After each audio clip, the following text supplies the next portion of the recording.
Today we are going to talk through real estate agents, what they are, what they do, how they get paid, and, in my opinion, what makes a good one from a bad one.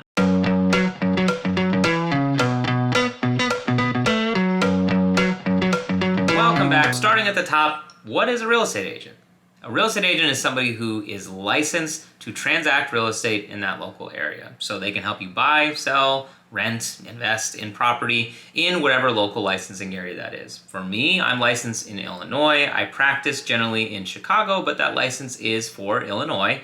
And that means that I can practice within the state bounds. If you need to buy, sell property in Indiana, I can't directly engage in that because I'm not licensed there. I can certainly refer you to somebody who is licensed there, but I would have to go get a different license for that local area in order to be a licensed real estate agent in Indiana, for example. To get that license, you have to go through state and local testing. You also go through national exams with the National Association of Realtors. All of this combined together, and you get an actual license, which allows you to transact real estate, to go practice in the world, and to advertise yourself as a realtor. Functionally, what that license does, in some ways, it keeps me out of real estate jail, right? It tells me legally how to practice this business, what I can and can't say, what I can and can't do, my role throughout the transaction, the definitions of what we're actually dealing with, what is land, what is real property, where does the bounds of that property lie, how do we transact it. All of that is what comes out of your real estate education. And then you roll into the actual business of transacting in the world. And that's where most of you get to meet any realtor. We've gone through the licensing. We're ready to help you buy and sell. What does that look like? So let's start in a logical order here. Commissions in real estate are an important part of the discussion. They really only come up when you're dealing with selling your home. And that's because in the United States, at least as it stands today, real estate commissions are generally discussed with the sellers, pre-negotiated, and they're paid out as a part of the total proceeds from the sale of a home. Whenever we start the conversation of selling, you always negotiate the commissions up front. No such thing as standard commissions. What I will say is if you're looking just at like a national average, you see anywhere from 5 to on a very high side 7% for real estate commissions. Those are generally split between the buy side and the sell side. So if it was a 5% commission that the seller is agreeing to pay, 2.5% of that might go to the seller's brokerage for their seller's agent doing the work of selling the home. And the other 2.5% would be reserved for the buyer's agent who would help bring a buyer to that home. So that's how we delineate commissions, and why I say that it is important to think about it in one way, because if you're a buyer, you really don't need to have the commission conversation. You're not going to pay your real estate agent for what they're doing. The seller whose home you're acquiring will ultimately pay those fees. When I'm dealing with a seller as a seller's agent, we're doing everything possible to help them sell their home as quickly as possible for the most amount of money possible with as few hiccups as possible. That's our goal from start to finish. Now, my involvement in that process starts in some cases very early on. It could be staging, it could be helping them declutter, it could be helping them depersonalize, getting the grand vision of what we're actually going to photograph and bring to market one day. In other cases, I just step in when they're sell ready. They've taken the time to clean and declutter and they're ready to sell. They just need somebody to help them do it. Beyond just making your home look beautiful, which is a big part of this process, there's the functional aspect of you need to price that home and hit the market at a point where you're going to entice buyers to actually buy it from you. That's a refined process. It's not as simple as my neighbor sold for this, so I could sell for that plus a little bit more. And in fact, I think one of the most detrimental things we have in real estate in some cases is access to data on public sites like Zillow or Redfin or whatever it is. Because frankly, if you don't know how to interpret that data, or if you misinterpret that data, you can lead to some really bad conclusions that could shoot you in the foot before you ever start having success selling your home. So, trust a professional, look at recent sales, similar size, similar bedroom count, similar area, similar school districts. Trust your professional to run very hyper-local data to help you come up with a market value for your home. That's one of the most important parts when coming to sell a home, and why you would pay maybe one agent 7% and another agent's only going to get 5% to list your home. The reason it all starts with the marketing strategy and the pricing strategy. How are they going to show your home and make it look beautiful and show it to the most amount of people possible and what pricing strategy are they utilizing to make sure that those people see it and think, wow, that's a great deal I really need to see.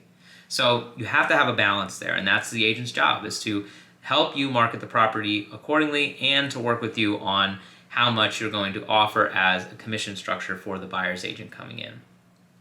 They also are going to be there to guide you through the entire process. So your home is now live. We've taken our beautiful photos. We have our video up and running. Everything is trending online. You have buyers coming through the front door for showings. My role is to not only facilitate those physical showings, to safely bring people into your home, protect your assets, protect your health, in this case with COVID in particular. We want to make sure that you're having showings that are successful. They show the home, they accomplish the goal of letting people see it, but they're not exposing you to any vulnerabilities like theft or illness or anything like that. After we have the showings, eventually, we're going to have somebody come through who's going to see it and want to make an offer. My role then becomes to negotiate the offer from start to finish. I'm there to reflect your best interest all the way through the transaction and to go back and forth with the buyer's agent to see if we can find common neutral landing ground to proceed with a contract. Again, a negotiation, not a fight. We're trying to find a path forward. In some cases, there isn't a path forward, and that's when negotiations fail.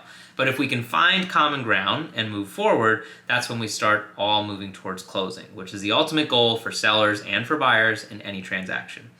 Once we're under contract, we found your buyer, we've shown your home, hopefully not for a long time, although I will tell you that sometimes selling a home can take longer than you'd like. It's not like the listed and you get 10 offers that we saw of a few years ago. You are going to have showings. You might have to have open houses. There will be inconvenient moments when you're out of the house, and I'm in it. Kind of how it goes. Once we have an offer, I'm going to help you negotiate the actual offer process. We'll facilitate an inspection on your home. I'll help you negotiate any requests that the buyers have. I'll put you in touch with a trusted attorney to help you navigate the attorney review process and to ensure that we clear your title for closing. And then eventually, I'll actually help you physically get to a title office, schedule your closing, and transact the property. So as a seller's agent, I'm there from sometimes well before the property comes live until the very end when that key and property actually transact to the buyer. As a buyer's agent, once again, buyer's agent is a little bit easier conversation, at least up front, because I'm not negotiating commissions with my buyers, right? I don't need to make sure that they're willing to pay me some certain amount of money as we go through the process.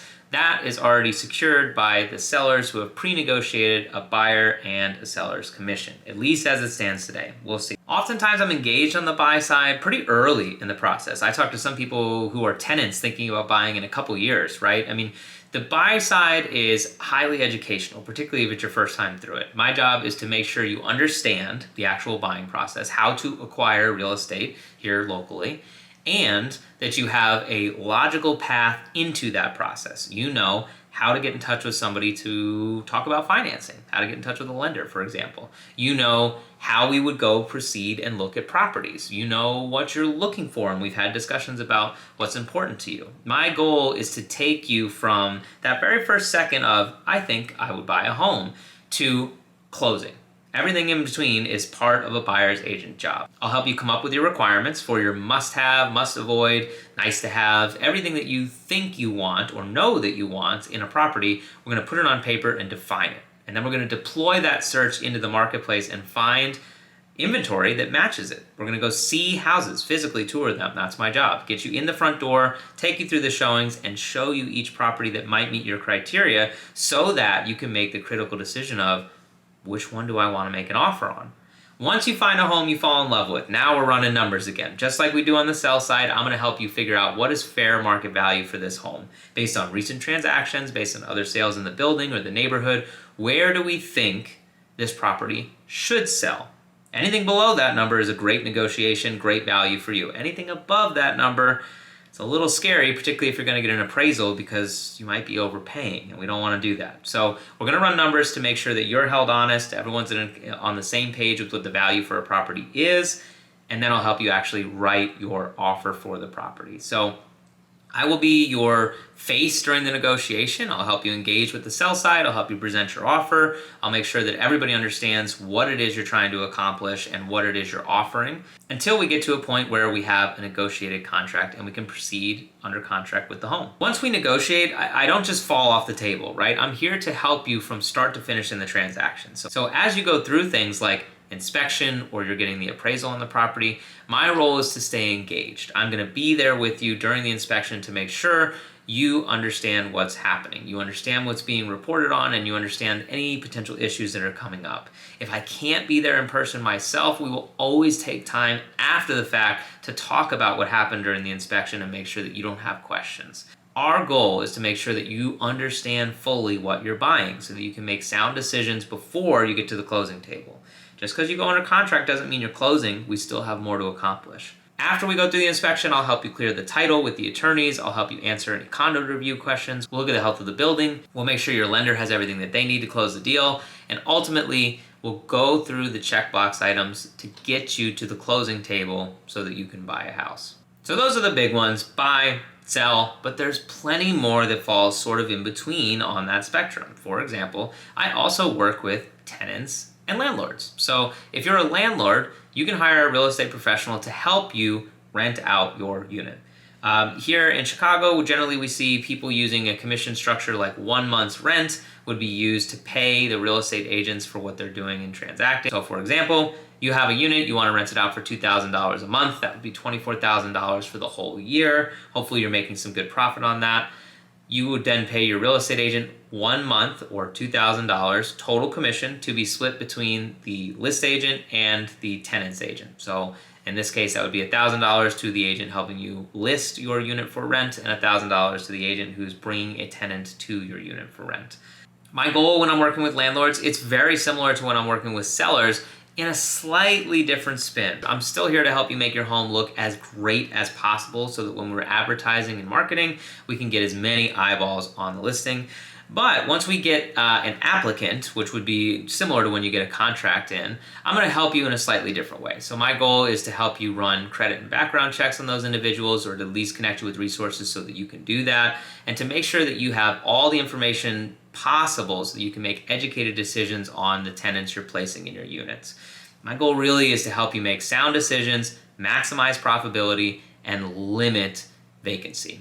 If you're a tenant using my services, pretty simple. Once again, it's a free service to use. Gotta love that. I'm here to help you find rental options around the city that would meet your requirements. Again, you don't have to pay me for this. Generally speaking, there are commissions that are pre-negotiated on the listing side, in this case on the landlord side, where they would pay me for bringing you to those homes. There is an entire market of off-market listings with rentals. You see people list their own home for rent on Zillow just like they would for sale by owner. So those can get a little complicated within the whole realtor tenant pool type of things, but generally speaking, your real estate agent can help you engage with almost any rental around the city and make sure it's a good fit for you. Now we know what real estate agents do. What makes a good one? Well, let's start with what does not make a good real estate agent. If you hear anybody start a sentence with, "I've been doing this for X years," run the other direction. You can do really bad business for a really long time. That's not a justification for being good at what you do. In my opinion, a great real estate agent is somebody who is executing on their promises consistently and helping their clients achieve their goals. So if you're having a conversation and you're interviewing agents side by side, you should be asking questions in that light. What are they going to do to help you? How are they going to help you more than the other agent could help you? How are they going to help you fill the gaps in your knowledge or in your needs to sell, buy, rent, whatever it is, in a way that you can't do on your own, right? We are here to be assets in your search, and we're supposed to be an elevation asset. We should take you to the next level of home selling, to the next level of home buying. We should make the process easier, better, and obviously statistically we should be able to prove that we negotiate more than you would on your own. So when you're interviewing agents and when you're asking questions, ask questions like that. How well do you negotiate? How are you going to help me sell my home faster? How are you going to help me find a home faster? What resources do you bring to the table that other agents don't? That's my 2 cents on real estate agents. What do you think? What did I miss? Is there anything you would include? Add it in the comments below, and of course, follow for more great content. Take care.